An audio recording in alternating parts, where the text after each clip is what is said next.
All right, thanks for joining us here on another edition of Garage Boxing.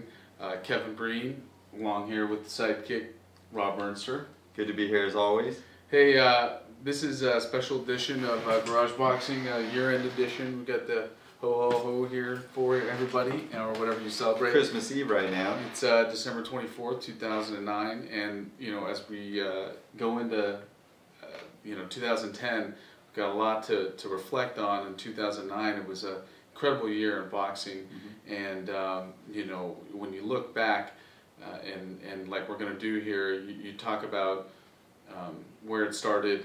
Shane Mosley, Margarito Kicked it off, right? Kicked it off, and now you're having some fights like the mega fight Cotto Margarito, or excuse me, Pacquiao Cotto, which was incredible, and now the mega fight of 2010, possibly, maybe not. Fingers crossed. Hopefully, Pacquiao and Mayweather. Now we're going to start with the fighter of the year, and there's a couple guys. It's a short list. You got Pacquiao, who KO'd Haddon, and then Cotto. Yeah. Pretty, two real good performances. Yeah. There's no ifs, ands, or buts about it. It's pretty convincingly. Right, convincingly, definitely, and that's what you look at when you look at this. And then you have the other guys there, which are Andre Ward, who just defeated Kessler, and it's in that first round of the Super Six. Great performance, and then you also look at Bradley's in there. Timothy Bradley, the junior welterweight king right now. Nate Campbell, and then just recently out there in the Agua Caliente, Lamont Peterson, and that was just a great performance, and he's got a lot of confidence going into 2010, and again, all great performances, and all these guys going into 2010 are we're looking at some great fights, and I think we're both going with Pacquiao. I can't see anybody else beating better opponents and then doing it the way he did it with the knockout.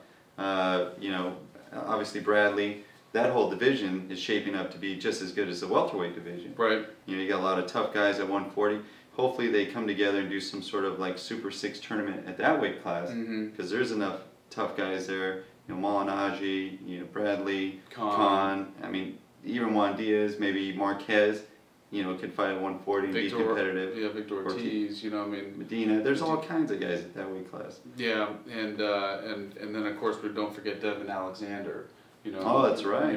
He's so it's really loaded, and again, all great guys, but you got to go with that Pacquiao, and again, he is the pound for pound king, and again, our pick for fighter of the year. Right. The other thing we're going to look at is the fight of the year, okay? Because that also is one of the fights of the year on the list. The Cotto Pacquiao fight, great fight, again, convincingly.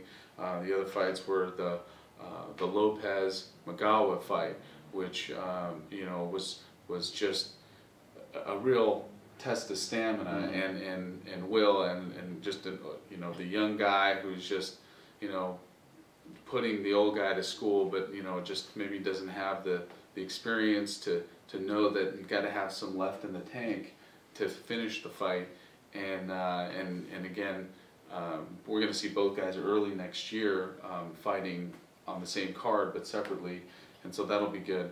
And then of course the other candidates were Juan Manuel Marquez, the KO, vicious KO of Juan Diaz, the Baby Bull. That was pretty incredible. And then you've got the Yanni Perez Joseph Egbeko fight, and that was Don King Production on October 31st. That was Halloween. a great fight. Great it was a fight sleeper there too, because no one really knew it was on.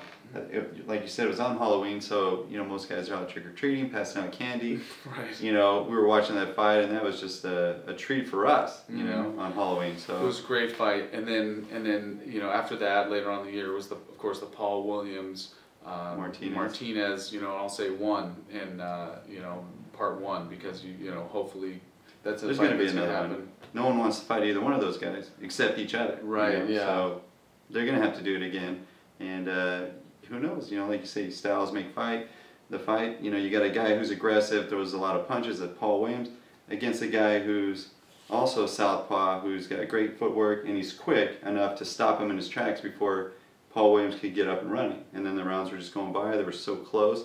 It could have went either way. I think we had a draw, pretty much. Maybe the next fight, we'll see who learned from the other guy and who's going to do what needs to be done to actually win it outright without any controversy. Yeah, and I think Williams,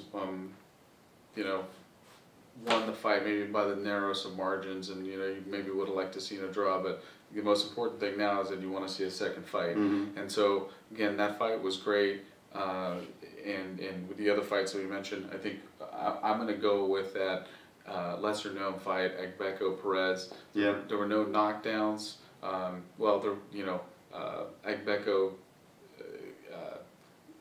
kind of turned himself, and it was kind of a knockdown. He was saying, "Oh my," and Perez went after him, and that was great to see. And it's just a great back and forth Protect yourself fight. at all times. Protect yourself at all times. A great fight. There's a reason they say that. A lot of boxing skill, that you saw there. Although again, there was no devastating knockout. So, and those not to take away from some of those other fights, but that was a great fight. And Yanni Perez came out on top. And as he should have. So the other topic we're going to talk about is the KO of the year.